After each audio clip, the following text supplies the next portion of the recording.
Hi guys, karibuni Miss Wasi House na siku ya leo tunaenda kupika machalari au ndizi za nyama. Ungana nami kuanzia mwanzo hadi mwisho wa video hii.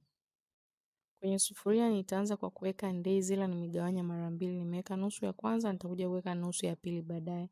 Nitaweka kitunguu, hoho pamoja na karoti. Nitaweka na nyama, nimetumia nyama pamoja na utumbo. Kisha nitaweka na viazi nusu pia. Nitafuatia na ile nusu ya pili ya ndizi zilizokuwa zimebakia, kisha nitaongezea na viazi. Baada ya hapo nitaweka tena kitunguu, hoho pamoja na karoti. Nitamalizia na ile nyama nusu ambayo ilikuwa imebakia. Kisha nitafuatia kwa kuweka tangawizi na kitunguu swaumu. Alafu nitafuatia kwa kuweka supu ile nilochemshia nyama. Alafu nitaweka chumvi kiasi na nitafuatia kwa kuweka mafuta pia kiasi.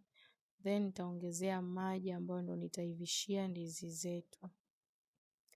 Nitaongezea na soy sauce kiasi. Hapa my dear nitaongezea na curry powder pamoja na beef masala. Kisha nitafunika vizuri ndizi zangu zisipite hewa mpaka ziive. Baada ya muda kiasi nitafunua ndizi zetu kuangalia.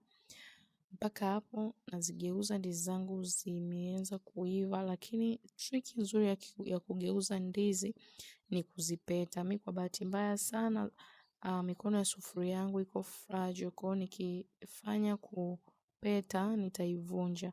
Kwa hiyo mimi nitatumia tu mwiko, ila wewe kama unaweza kupeta peta.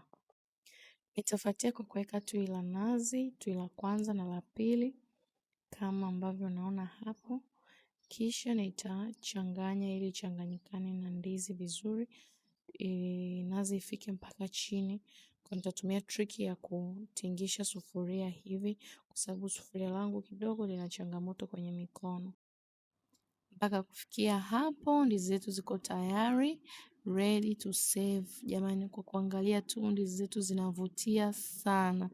Asa hizi ndizi zilikuwa tamu sana, sikwambie mtu.